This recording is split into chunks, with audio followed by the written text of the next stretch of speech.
Agora a pergunta do Zushi Ikumoto. Musashi com armadura Berserker e uma katana ou espada poderosa vence o Guts? Cara, é foda, hein?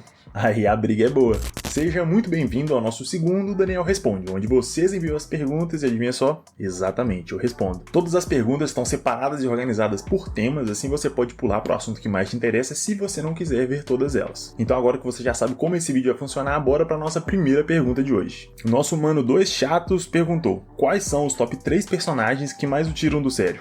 Putz, essa lista aí pode ser um pouco longa. Por exemplo, eu não gosto do Sai de Naruto, o Mineta de Boku no Hero Academia, o Zenitsu de Demon Slayer, o Shinji no começo de Evangelion é insuportável, a Elizabeth de Nanatsu no Taizai, ela provavelmente é o personagem que eu menos gosto, o Nier de Death Note, o Boruto de Boruto, mas se fosse pra escolher só 3 dentre esses, eu com certeza iria de Elizabeth em primeiro lugar, Zenitsu no segundo, porque realmente ele é muito chato, e em terceiro o Shinji no começo da história, porque depois ele evolui e vira um personagem bem interessante, mas no começo ele é insuportável. Agora a pergunta do Adorable Victor, ou Adorable Victor, depende do idioma. Quando que tu vai soltar aquele vídeo brabo sobre One Piece? Cara, então, eu não terminei de ver One Piece, a terceira tentativa falhou, eu tentei, eu juro.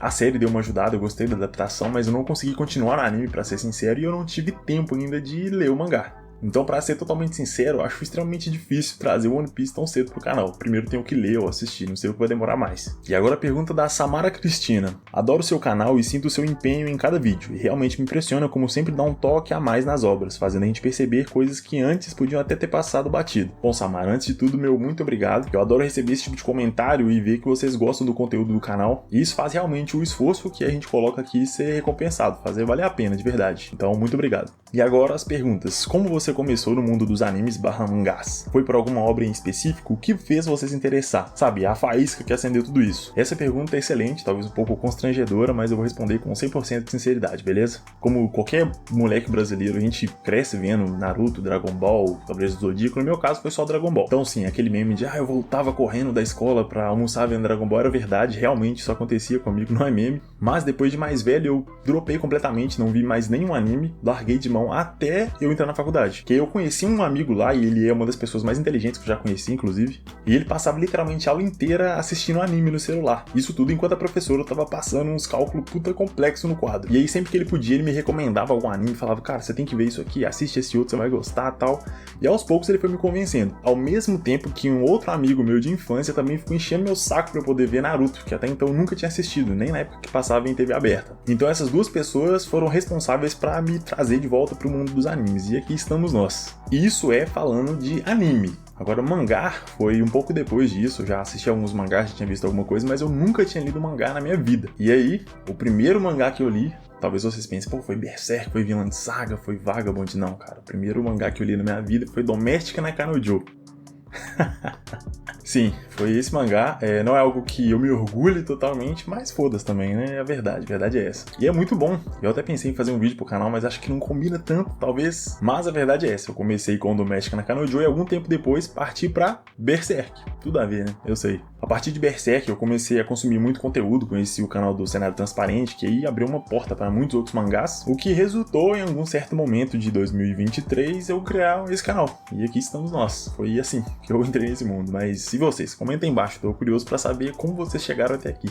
E a segunda pergunta da Samara que eu já ia esquecendo, já que estamos falando de seinen, você conhece ou já ouviu falar de Blade, a Lâmina do Imortal? Então, eu já ouvi falar, mas eu nunca vi muito a respeito, então eu não consigo ter nenhuma opinião formada ainda, nem sobre a ideia de assistir ou não, mas eu vou dar uma olhadinha, quem sabe seja um conteúdo pro canal também. Agora é a pergunta do Alf Jones. O que você acha de Jujutsu Kaisen? Pelo que eu enxergo, é uma das maiores obras da história e influenciará em várias coisas no futuro. Cara, eu gosto bastante de Jujutsu, acho muito bom, muito interessante. É aquele tipo de anime que consegue furar a bolha, o que é algo raro, algo que aconteceu também com Attack on Titan, por exemplo, mas eu confesso que eu não vejo como uma das maiores obras que influenciará. Do meu ponto de vista, acho que não trouxe tanta novidade assim pra poder marcar dessa forma. Eu acho que Attack on Titan tá mais próximo disso, de influenciar muitas outras obras. E a segunda parte da pergunta do Alf é o que o anime Akira significa, o que a história tem de especial. Eu assisti e não entendi o que o filme quis mostrar. Aí, Akira sim é uma obra que influenciou muitas outras outras e ficou marcado na história. No caso de Akira, tem algumas camadas. Aqui não dá pra eu fazer uma análise muito profunda, mas tem a camada mais externa e talvez até mais óbvia, que é sobre o controle político e social que empresas ou o governo pode fazer, e isso gera uma distopia absurda, que foi exatamente o que aconteceu. E a parte mais filosófica, talvez a segunda camada, talvez algo mais difícil de pegar, que na minha interpretação, do meu ponto de vista, é sobre poder. Como o poder pode corromper as pessoas, ou de uma maneira mais simples, é que todo mundo tem um limite, todo mundo tem uma sequência de coisas, ou uma coisa só que pode te levar a se tornar um monstro. Agora a pergunta do Isaac Leilão, no que você mais gosta num vilão? Cara, além da parte de ser foda, tipo o Madara, eu achei ele muito foda, até falei isso no vídeo que eu lancei recentemente sobre ele. Isso no sentido de estética, ataques e passar a sensação de uma ameaça. Isso seria o básico pra ser um vilão interessante. Mas o que faz realmente eu gostar de um vilão e falar, caralho, esse cara é foda mesmo, seria mais relacionado a ele ser humano.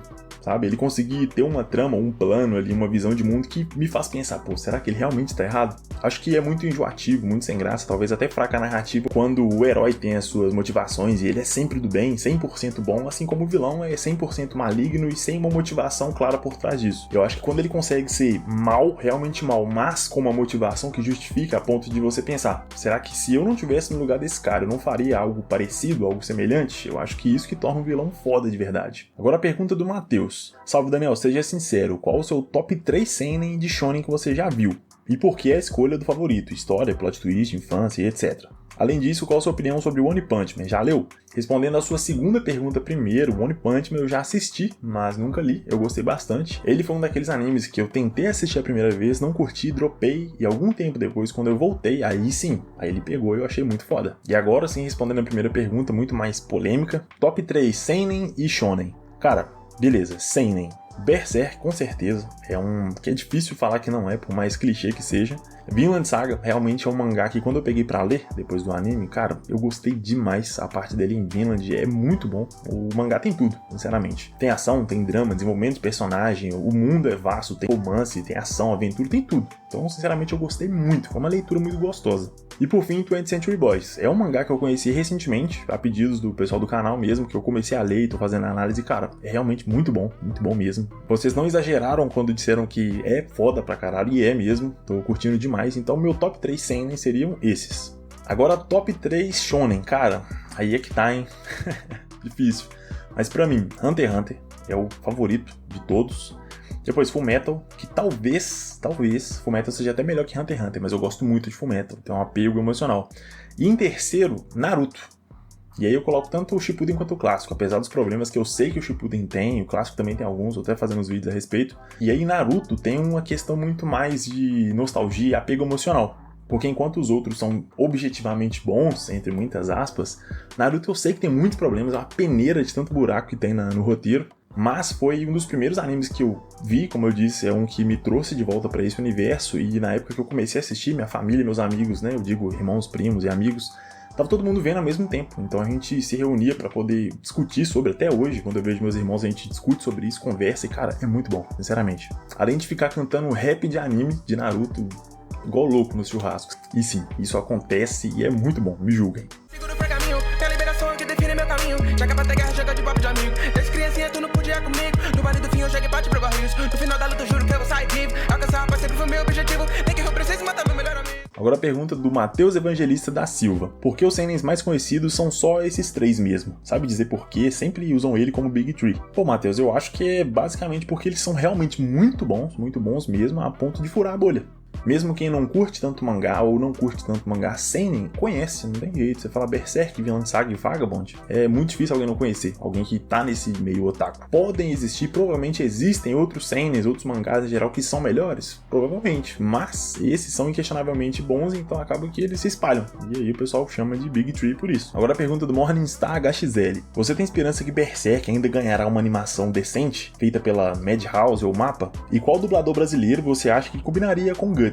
Eu só consigo pensar no dublador de Ikki de Fênix e o Briggs. Cara, então eu acredito, realmente eu acredito que Berserk ainda vai ganhar um anime interessante, decente, tá vindo do Eclipse aí que talvez seja bom, vamos ser um pouco otimistas, né, quem sabe. E cara, pra ser sincero, essa sua pergunta me fez perder um tempão pesquisando quem seria o dublador ideal pro Guts, porque eu não tinha ninguém em mente pra falar, esse cara, a voz dele é perfeita pro Guts.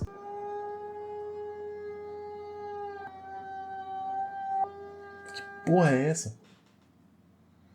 Parecia que eu tava em Silent Hill agora e ia ir pro mundo invertido, caralho. Eu dei uma olhada também no dublador do Wiki de Fênix, realmente combina. Mas depois que eu vi um vídeo aqui no YouTube de uma montagem com o Guilherme Briggs, cara, ficou perfeito. Eu vou botar um trechinho pra vocês verem, vocês me falam se eu tô ficando louco ou não, porque eu curti demais. Eu sou alguém que foge tanto dos vivos quanto dos mortos. Assombrado por aqueles que não consegui proteger. O homem reduzido a um único instinto: sobreviver. Agora a pergunta da Marília MF, membro aqui do canal: qual obra achou mais complexa para analisar e trazer aqui pro canal? E qual gostou mais? Bom, eu acho que falando de complexidade de análise, eu colocaria, aumentando a dificuldade, tá? Devilman, depois Evangelion e por fim 20th Century Boys. Pensando na trama em si, Evangelion foi a mais difícil que eu já fiz, de longe. Foi muito difícil organizar tudo aquilo, é uma bagunça a história, então assim, foi complicado. Mas por que eu coloco 20 como ainda mais difícil? Porque 20 é muito extenso, tem muito personagem, é a característica principal do Urasawa. E não são personagens que você consegue tirar da história, você não pode deixar de citar. Porque mesmo que seja uma aparição, uma participação pequena, é um personagem que vai mudar completamente o rumo da história, então não dá pra tirar. E qual seria a minha favorita? Eu acho que eu também iria de 20th Century Boys, porque realmente é muito foda como o Urasawa faz isso. Todos os personagens são interessantes e importantes, isso é incrível. Agora a pergunta do nosso mano Mr. Rick 9. Qual o seu canal de YouTube favorito? Faria um vídeo com esse canal ou com outro? Cara, é muito difícil falar um canal favorito. No nosso último vídeo de perguntas e respostas, eu até coloquei alguns que eu assisto bastante e gosto bastante, porque realmente eu consumo muito e todo tipo de vídeo, então é muito difícil elencar só um. E sobre as parcerias, se faria ou não um vídeo com os outros youtubers, que seja do nicho ou não, com certeza, eu acho que é muito importante ter esse tipo de colaboração, até porque na maioria das vezes a gente compartilha o mesmo público, e o público gosta dos dois conteúdos, então por que não fazer vídeos juntos, né? Eu acho que não existe essa concorrência direta. Pô, o Silent Hill tá foda hoje, na moral. E sobre a sua pergunta bônus, se tem ou não um apelido que eu gostaria de ser chamado, cara, eu não tenho porque o pessoal nunca me apelidou por aqui, sempre me chamaram pelo nome por não ter um apelido que combina tanto com o Daniel. Mas eu não tenho nenhum tipo de problema em me chamarem por apelidos aqui nos comentários, cara. Sendo educado e gente boa, pode me chamar até de Joaquim se quiser. E agora a pergunta da Dai Biologia. O que te deu motivação pra não desistir do YouTube? Eu acho que o ponto principal foi entender que levaria tempo. Então por isso, mesmo não tendo visualizações no começo do canal, eu continuei a persistir sempre procurando aprender mais e evoluir o conteúdo. Porque, sendo sincero, sem nenhum tipo de papo de coach, de internet, nada assim, realmente o processo de aprender é bom, é gostoso de se fazer. E até hoje é assim, até hoje eu foco em algum ponto específico do canal para melhorar, seja técnico ou artístico, para poder trazer um conteúdo ainda melhor. Porque do meu ponto de vista, quando você para de pensar em evoluir, você meio que já morreu, só faltou enterrar, entende? Do meu ponto de vista. Pode soar meio coach, eu sei, mas realmente é algo que faz sentido. Agora a pergunta do Zushi Ikumoto. Musashi com armadura Berserker e uma katana ou espada poderosa vence o Guts? Cara, aí é foda, hein? Aí a briga é boa. Então tá, vamos imaginar esse cenário. O Musashi com a armadura Berserk, extremamente roubado, e uma katana ou uma espada poderosa contra o Gustavão. É difícil dizer, porque tanto o Musashi quanto o Guts têm um inimigo da mesma classe que é, no mínimo, pau a pau com ele. No caso do Musashi é o Kojiro, no caso do Guts é o Griffith, enquanto humanos, né? A gente tá falando só de mesma classe aqui. Então é Guts humano sem armadura, Griffith humano sem armadura, por aí vai. Mas de qualquer forma eu acho que o Musashi não levaria, porque o Guts tem uma resistência física absurda, até por ser um universo muito diferente, mas o Guts é muito mais forte, mais resistente, talvez até mais hábil. Agora, se você coloca o Musashi com a armadura e o Guts peladão, aí com certeza o Musashi leva, mas aí até o Sérpico leva também, né? Então, agora a pergunta do The Edit, ou Capivara do Morro. Acha que o Toph vai conseguir manter a paz ou vai lutar novamente no último arco? Eu acho que seria um pouco de ruim pro desenvolvimento dele se ele lutar, mas gostaria. Cara, eu acho que ele não só vai lutar, como vai fazer parte do desenvolvimento dele. Não acho que isso vai ser ruim. Como eu falei com muito mais detalhes no vídeo que é focado na segunda parte de Vinland Saga, eu acho que o ponto final do desenvolvimento do Toph é justamente entender que ele vai ter que encontrar um equilíbrio entre o pacifismo e a violência. Porque no mundo que ele vive, e o nosso também, é impossível você ficar nos dois extremos e sobreviver. Até porque agora ele tem a Gudrid pra cuidar, tem o Carly, tem o filho dele. Cara, é impossível ele continuar cuidando dessas pessoas sem eventualmente pegar numa arma. E isso pensando de uma maneira mais realista, entre aspas. Então eu acho que ele vai ter que pegar o equilíbrio. O que eu acho que faz total sentido com a filosofia de vida dele, já que a ideia de não ter inimigos é tentar, antes de tudo, resolver as coisas pacificamente, ao máximo, até que não tenha mais opções. Mas vai chegar um momento que nem fugir ele vai poder mais. E talvez aquele Thorfinn que tomou 100 socos e estava disposto a dar a própria vida pelos outros, talvez esse Thorfinn esteja disposto sim a morrer para preservar essa sua filosofia de vida. Mas e quando não for só a vida dele em risco? E sim da Gudrid, Carly, o filho dele, recém-nascido, eu acho que nesse momento ele não vai ter escolha, infelizmente. E agora a pergunta do Cyrex Sub-Zero: qual a frase ou aprendizado foi mais difícil de ser retirado de Vinland Saga? Eu acho que essa pergunta complementa muito a anterior, até por isso que eu coloquei elas juntas. Pra mim, a maior mensagem e o que foi mais difícil de eu entender de Vinland Saga foi justamente o mais conhecido, que é: você não tem inimigos. O que significa isso de verdade?